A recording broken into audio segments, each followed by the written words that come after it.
સભામાં બેઠા છો, સભા પછી તમારી બેસવાની પોઝિશન થોડીક બદલાયા કરશે.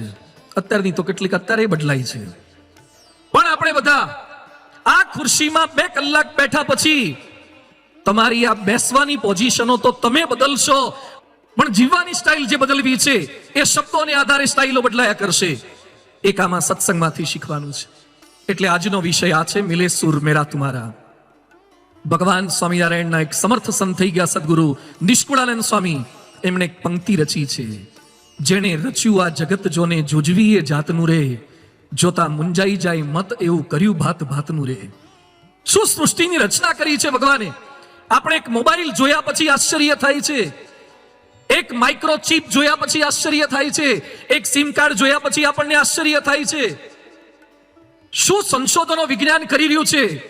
પણ નિષ્કુળાનંદ સ્વામી કહે છે, જેણે રચ્યું આ જગત જોને જોજવી એ જાતનું રે, જોતા મુંજાઈ જાય મત એવું કર્યું ભાત ભાતનું રે. ભગવાનની રચનાઓ તો જુઓ. એ સૂર્ય 13,91,000 કિલોમીટરનો વ્યાસ છે એનો, 13,91,000 કિલોમીટર. છતાં પણ એ બ્રહ્માંડનો, અનંત કોટી બ્રહ્માંડનો સૌથી નાનો તારો છે. કેવો છે? સૌથી નાનો તારો છે. સૂર્યને પણ ગળી જાય એવા તો સેંકડો તારા છે. સૂર્યને ગળી જાય એવા સેંકડો તારા છે. 1 સેકન્ડમાં 60 કરોડ ટન બળતર વપરાય છે. 60 કરોડ ટન બળતર વપરાય છે, અને 5 અબજ વર્ષ સુધી ચાલે એટલું છે. પણ સૂર્ય બાબતે ચિંતા ના કરતા, 5 અબજ વર્ષ સુધી એને વાંધો નથી આવવાનો. 5 અબજ વર્ષ સુધી ચાલે એટલું બળતણ છે. પૃથ્વીથી 13 લાખ ગણો મોટો છે, પણ છતાં કેવો દેખાય છે! ચંદ્ર 3,474 કિલોમીટરનો વ્યાસ છે, અને પૃથ્વીથી 3,84,000 કિલોમીટર દૂર છે. પૃથ્વીથી 3,84,000 કિલોમીટરની દૂરી છે, પણ છતાં આપણને ચાંદા મામા અને ચાંદો નાનો ને શું આપણે એને ઓળખી શકીએ છીએ. પેસિફિક સમુદ્ર, અનેક સમુદ્રો છે, એટલાન્ટિક ઓશન છે, આ પેસિફિક ઓશન છે. 36,000 ફૂટ ઊંડો દરિયો છે. આખો માઉન્ટ એવરેસ્ટ અંદર આવી જાય. માઉન્ટ એવરેસ્ટ જેટલી તો ઊંડાઈ એ સમુદ્રની છે. આવા અગણિત સર્જનો પરમાત્માએ કર્યા છે, પણ પરમાત્માના શ્રેષ્ઠ સર્જનમાં જો કોઈ હોય તો એ પૃથ્વી છે. પૃથ્વી જેવી માનવ વસ્તી, પૃથ્વી જેવી જીવ સૃષ્ટિ, પૃથ્વી જેવી વનસ્પતિ સૃષ્ટિ એ અનંત કોટી બ્રહ્માંડના કોઈ ગ્રહની અંદર, કોઈ ઉપગ્રહની અંદર નથી. પણ આ તમામ સર્જનોમાં પૃથ્વી તો શ્રેષ્ઠ છે. પણ પૃથ્વીમાં જો કોઈ શ્રેષ્ઠ હોય તો man is a crown of the creation.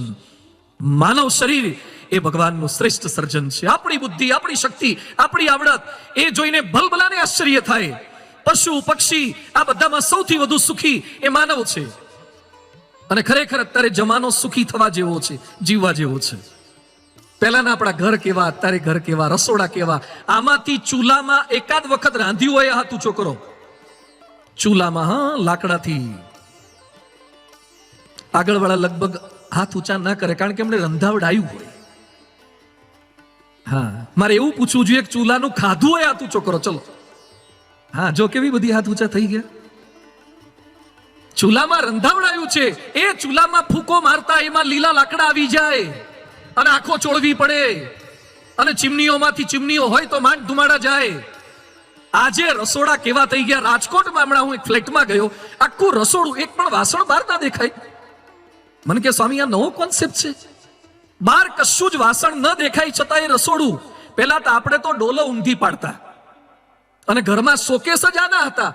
પેલી પરા તો ઊંધી પાડી હોય, વાડકા ઊંધા પાડ્યા હોય, લટકાવે ને એના પર પાછા ગ્લાસ મૂકેલા હોય, ને તાંબા પિત્તળના બધા વર્ષે એકવાર ઉતારીને બગડ્યા હોય કે ના હોય તો એ ઘી કાઢવાના. આપણી સ્ટાઇલ હતી, આપણા માટે શોકેસ આ હતું. અત્યારે આવા કિચન થઈ ગયા છે, માઇક્રો ઓવન આવી ગયા, થોડીક વારમાં બધું રંધાઈ જાય. ખાવા પીવાની આઈટમો કેટલી થઈ ગઈ, કપડા કેવા થઈ ગયા, વોશિંગ મશીન આવી ગયા, કેટલી સવલતો છે. હવે નવું એક ફ્રીજ એવું ડિઝાઇન થઈ ગયું છે, ફ્રીજ ઓટો પાયલોટિંગ થી કામ કરે છે. ફ્રીજમાં શાકભાજી ખૂટે એટલે ફ્રીજ જાતે ફોન કરે કે હવે મારામાં રીંગણા ઓછા થયા છે, મારામાં ટામેટા ઓછા થયા છે. ફ્રીજ ફોન કરશે. આ ફ્રીજ આવ્યું છે.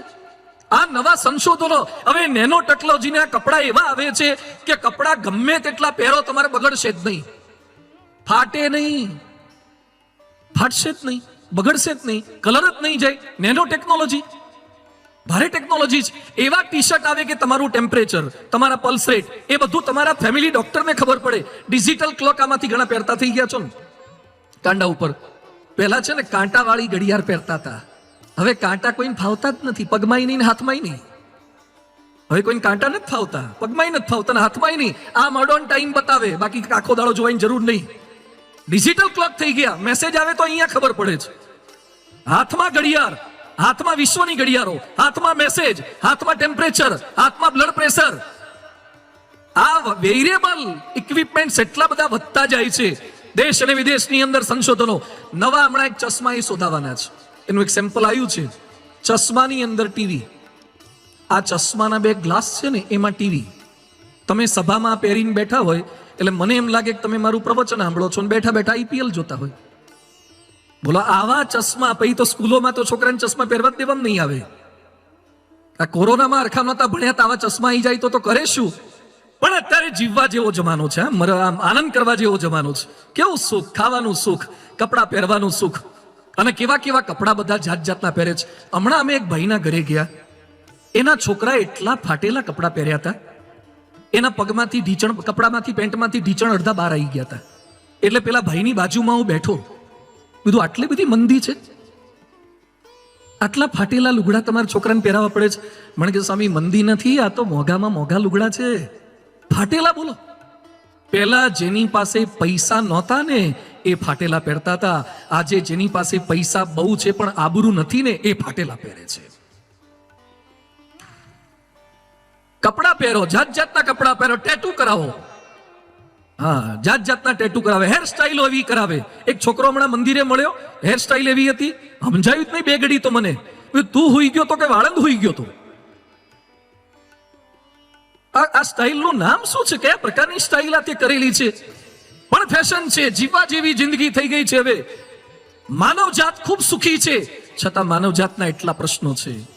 ક્યાંક પોપ્યુલેશન, ક્યાંક પોલ્યુશન, ક્યાંક જળ સમસ્યા, ક્યાંક પેટ્રોલ સમસ્યા, ક્યાંક ગ્લોબલ વોર્મિંગ, ક્યાંક અનએમ્પ્લોયમેન્ટ છે. નાની મોટી અનેક સમસ્યાઓ છે. અને સૌથી મોટી સમસ્યામાંથી આપણે બહાર આવ્યા હોય તો એ કઈ છે? એક સાથે બોલો, કોરોના. કઈ છે? કોરોના. આજ સુધી આપણે કલ્પના નહોતી કરી કોરોના હારો આવો ખતરનાક હશે. પેલા કેટલાક શું કહેતા હતા કે જોજો હવે, કારણ કે શિયાળામાં આવ્યો ને, આપણે ડિસેમ્બરમાં શરૂ થયું, પછી કે ગરમી પડશે ને પછી કોરોના જતો રહેશે. એને એમ કે કપડા હુકાઈ જાય ને એમ કોરોના હુકાઈ જશે.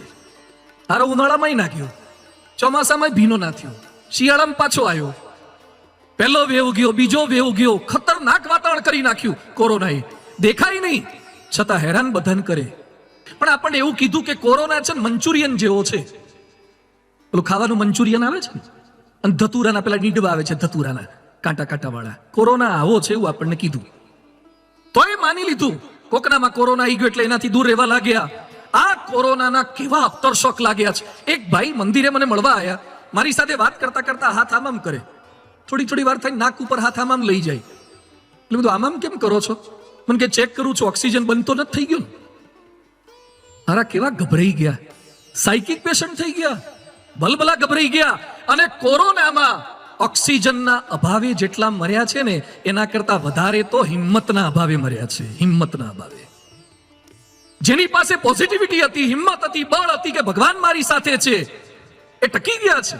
ક્યાંક ભગવાનનો સંકલ્પ હતો, કેટલાક ગયા પણ છે, પણ અંદર પોઝિટિવિટી. એમ ફરતી પાછા આપણે ભેગા થઈ ગયા એક આપત્તિને વિદાય આપીને. પણ કોરોનામાં જેટલા ઘર વિખાયા છે એના કરતા વધારે ઘર વિખાયા છે એ જુદા કારણથી વિખાયા છે. કોરોના કરતા પણ મોટી સમસ્યા છે બ્રેકિંગ હોમ. ખૂટતા ઘરો નહીં, તૂટતા ઘરો. ખૂટતા ઘરો નહીં પણ તૂટતા ઘરો. ઘર ખૂટે છે તો સરકાર મુખ્યમંત્રી આવાસ યોજના, પ્રધાનમંત્રી આવાસ યોજના, જાત જાતની આવાસ યોજના કરીને સરકારનો સંકલ્પ છે કે એક પણ માણસ ઝૂંપડપટ્ટીમાં ન રહેવો જોઈએ. અને આપણે અભિનંદન આપીએ છીએ કે ભારતના પ્રત્યેક માણસને ઘર ભાગમાં આવવું જ જોઈએ, દરેકને ઘર મળવું જ જોઈએ. રોટી, કપડા ઓર મકાનનો તો દરેકને અધિકાર છે. સરકાર પ્રયત્ન કરે, માણસ પ્રયત્ન કરે તો થઈ શકે. પણ ભૂકંપમાં જેટલા ઘર તૂટ્યા છે એના કરતા ઘર વધારે કુસંપમાં તૂટ્યા છે. ભૂકંપ કરતા પણ ખતરનાક કોણ છે? કુસંપ ખતરનાક છે. જેટલા સુનામીમાં ઘર વિખાયા છે એના કરતા વધારે તો અહંકાર એના વાવાઝોડામાં વિખાયા છે. ઘર મોટા થતા જાય છે, મન નાના થતા જાય છે, દિવાલો મજબૂત થતી જાય છે, સંબંધો તકલાદી થતા જાય છે. ઘરમાં રૂમે રૂમે નેટ હોય છે, પણ રૂમે રૂમે અપસેટ હોય છે. ઘણા ઘરમાં નેટ, આખા ઘરમાં નેટ. એક ભાઈના ઘરે ગયા અમે, મને કે સ્વામી બાથરૂમમાં વાઈફાઈ છે. ત્યાં બેઠા બેઠા શું કરવાનું? ત્યાં વાઈફાઈ ની શું જરૂર છે? ઓટો મોડમાં બધું લાવી દીધું છે. હમણાં એક છોકરો ગાડીનું પૂજન કરવા લઈ આવ્યો, અમે બેઠા, પછી એ છોકરો બોલવા માંડ્યો, મને કે ગ્લાસ ઓપન. તારો ગાડીએ ગ્લાસ ઓપન કરી દીધો. ગ્લાસ ક્લોઝ, તો ગાડીએ ગ્લાસ ક્લોઝ કર્યો. પછી રૂફ, સનરૂફ ઉપર આપ્યું હોય ને, સનરૂફ, કે સનરૂફ ઓપન, તો સનરૂફ ઉપરનું ખુલી ગયું. પછી બધું એડજસ્ટમેન્ટ, લાઈટ ચાલુ થાય, લાઈટ બંધ થાય, ડેકી ખુલી જાય. મને કે સ્વામી આ ગાડી એવી બનાવી છે ને, તમે બોલો એમ બધું કયું કરે. ગાડી કયું બધું કરે છે. તું લગન થયા તારા? મન કે ના. તું ગાડી કયું કરે એવી મળશે, પણ બોલો હવે તમે બોલો, હું નહીં બોલું. ગાડીમાં એમ કોક બારણું બંધ કરો તો ગાડી બંધ કરે, પણ ઘેર જઈને કોક બારણું બંધ કરે. થાવ ઉભા તમે. દર વખતે બધું કયું ના થાય. કયું કરે એવી ગાડીઓ વિજ્ઞાન આપી શકશે, પણ કયું કરે એવા પરિવારના સભ્યો સત્સંગ આપી શકશે. તમારા શબ્દનું પાલન કરી શકે, વિજ્ઞાન આપી શકે, પણ જ્ઞાન જોઈશે. આજે ફાઇન પ્લેસ નહીં પણ ફાયર પ્લેસ જેવા ઘર થઈ ગયા છે. મકાનનું નામ સત્કાર હોય પણ અંદર દુત્કાર હોય. એકવાર એક ભાઈ પોલીસ સ્ટેશને ગયા. પોલીસને કે સાહેબ હું બહુ દુખી છું. શું છે? એ કે ઘરવાળા બોલે છે. હા કે બોલે? એ કે બોલે નહીં, મારે છે, બહુ હેરાન કરે છે. એ કે આખી પૃથ્વી પર સૌથી વધારે દુખી હું છું. પોલીસ કે આવું સ્ટેટમેન્ટ નહીં આપો, સૌથી વધારે દુખી તો અમે છીએ. એ કે સાહેબ તમે કેમ? એ કે દોસ્ત તું ક્યાંક ફરિયાદ કરવા જઈ શકે છે ને, અમારે આ તકલીફ છે પણ ફરિયાદ કરવા જવું ક્યાં? બહારથી ખબર પડતી નથી, અંદર તંત્ર થોડુંક જુદું હોય છે. પણ એ પ્રશ્નોની વચ્ચે કેમ રહી શકાય? આજે મારે ખાલી પ્રોબ્લેમ બતાવવા નથી, દરેક પ્રોબ્લેમના સોલ્યુશન લઈને અમે આવ્યા છીએ. દુનિયામાં તાળું બને ને એની સાથે જ ચાવી બનતી હોય છે, ચાવી મહિના પછી ના બને. દરેક તાળાની ચાવી હોય છે, દરેક સમસ્યાના સમાધાન હોય છે, દરેક પ્રશ્નના જવાબ હોય છે. શોધતા આવડવા જોઈએ તમને.